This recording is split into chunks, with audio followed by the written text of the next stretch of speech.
Kalian tahu nggak sih sebenarnya komputer merupakan salah satu penghasil polusi yang ada di dunia ini. Dengan secara tidak langsung dengan penggunaan listrik yang berlebihan, terus panas yang dihasilkan dari komputer gitu. Nah, jadi setelah kami mencari tahu tentang masalah itu, kami ingin menjelaskan tentang green computing, salah satu solusi untuk memecahkan masalah tersebut.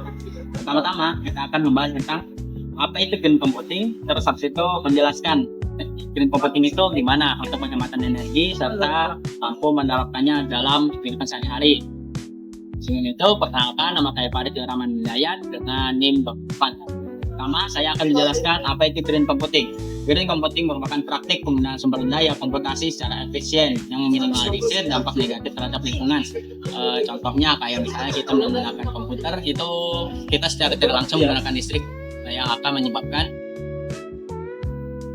polusi. Misalnya apalagi pembangkit listrik yang kita gunakan saat ini itu masih belum tidak ramah lingkungan ya, contohnya kayak batu bara itu dia masih menghasilkan emisi yang lumayan banyak. Lalu selanjutnya kita akan menjelaskan mengapa green computing itu sangat penting. Mengapa green computing penting? Green computing sangat penting karena itu menjawab dua tantangan terbesar yang ditimbulkan oleh kemajuan teknologi, yaitu dampak lingkungan dan dampak operasional. Assalamualaikum warahmatullahi wabarakatuh. Perkenalkan, nama saya Suciwatika Salsabila, NIM 16. Di sini saya akan menjelaskan tentang pengertian apa itu green computing, yaitu teknologi informasi ramah lingkungan untuk masa depan. Apa itu green computing? Green computing adalah konsep penggunaan teknologi informasi dengan cara yang lebih ramah lingkungan. Tujuannya adalah mengurangi dampak negatif terhadap bumi dengan memakai energi secara efisiensi, memakai perangkat yang lebih awet, dan mengurangi sampah elektronik. Intinya, green computing berusaha membuat teknologi tetap berkembang tanpa merusak lingkungan dan bumi. Nah, mengapa green computing itu penting? Karena selain melindungi lingkungan, ia juga menawarkan manfaat ekonomi yang signifikan bagi bisnis dan individu, terutama dalam hal pengurangan biaya energi. Jadi, individu dan perusahaan itu bisa menghemat energi dengan adanya green computing ini. Mungkin itu saja penjelasan dari saya, bisa dilanjutkan oleh rekan saya. Nah, teman-teman, selanjutnya kita akan mengenal mengenai e-waste. E-waste adalah perangkat listrik atau elektronik yang dibuang karena sudah rusak, usang, atau tidak lagi digunakan nih, teman-teman. Pengelolaan terbaik adalah menerapkan prinsip 4R, teman-teman. Reduction, Reusing, Recycling, and Recovering. E-waste yaitu adalah sebuah jenis limbah yang mana jenis limbah ini mencakup semua barang yang memakai baterai, kabel, atau colokan, termasuk barang elektronik yang akan diperbaiki, didaur ulang, atau digunakan kembali. Jika limbah elektronik dibongkar tanpa prosedur yang benar, zat beracun di dalamnya dapat mencemari lingkungan nih, teman-teman. Jadi itu sangat-sangat berbahaya. Solusi dalam penanganan e-waste. Bila harus dibuang, tersedia program pembuangan aman yang biasanya dikelola oleh pemerintah setempat, organisasi non-profit, produsen, atau perusahaan daur ulang untuk meminimalkan dampak berbahayanya. Baik, perkenalkan, nama saya Wafa Azhara dengan NIM 01. Saya di sini akan menjelaskan 3 poin penting. Yang pertama yaitu penggunaan perangkat yang efisien, mengurangi konsumsi energi. Terus yang kedua, memperpanjang masa pakai perangkat, mengurangi pembuangan. Terus yang ketiga, pembuangan perangkat yang bertanggung jawab, mengelola e-waste atau sampah elektronik. Jadi, saya akan menjelaskan poin pertama. Poin pertama yaitu penggunaan perangkat yang efisien.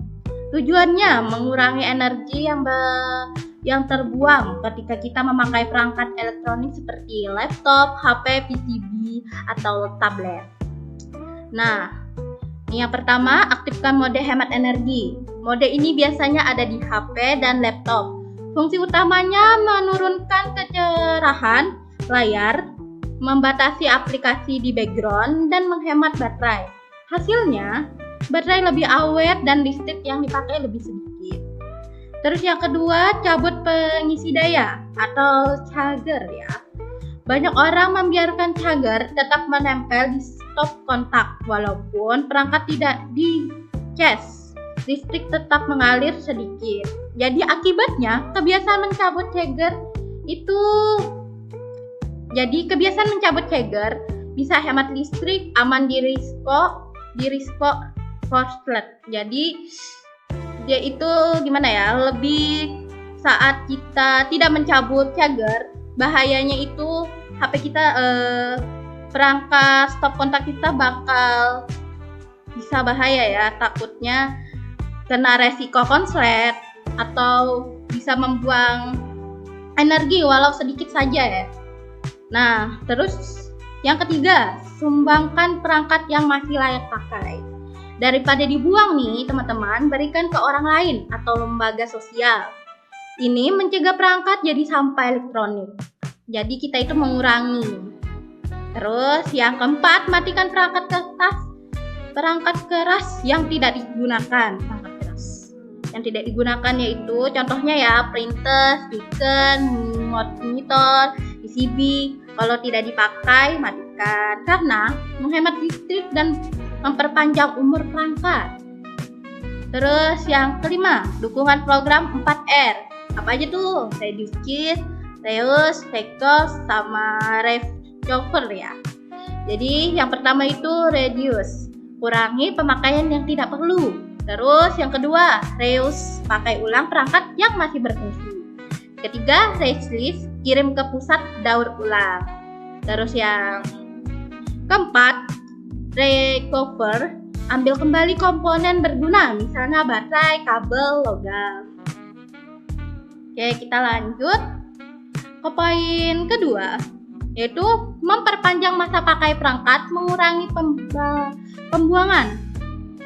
Nah, tujuannya itu bikin perangkat bertahan lebih lama. Semakin lama dipakai, semakin sedikit sampah elektronik yang kita hasilkan. Yang pertama tuh, jaga perangkat.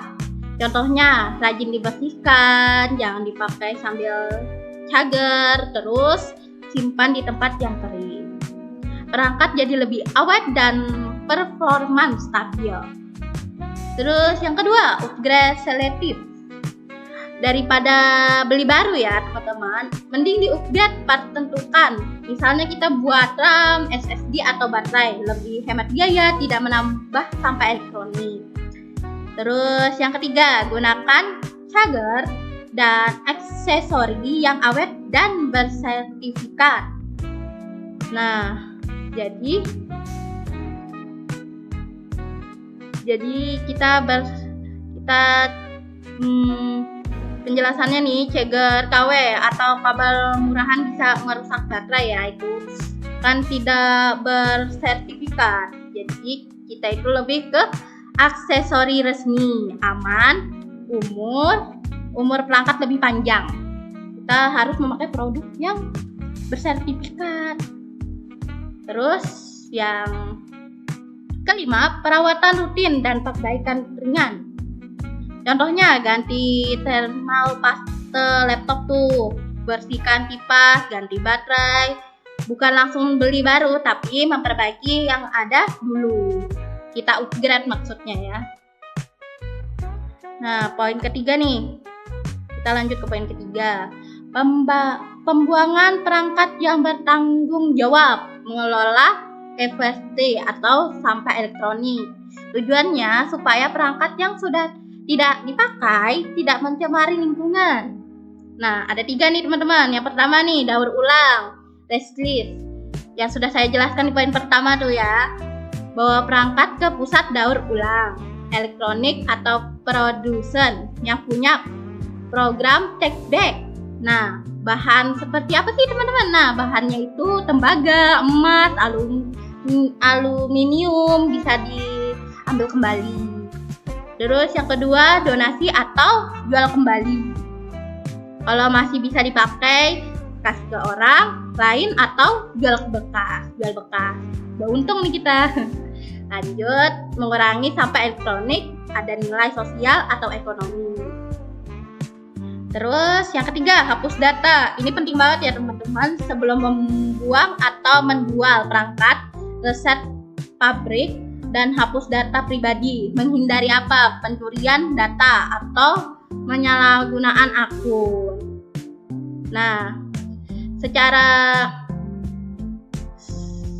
kesimpulannya ya teman-teman, perangkat elektronik yang sudah rusak atau tidak digunakan lagi penting dikelola dengan benar karena mengandung bahan beracun yang bisa mencemari lingkungan, tetapi juga memiliki komponen bernilai yang bisa didaur ulang.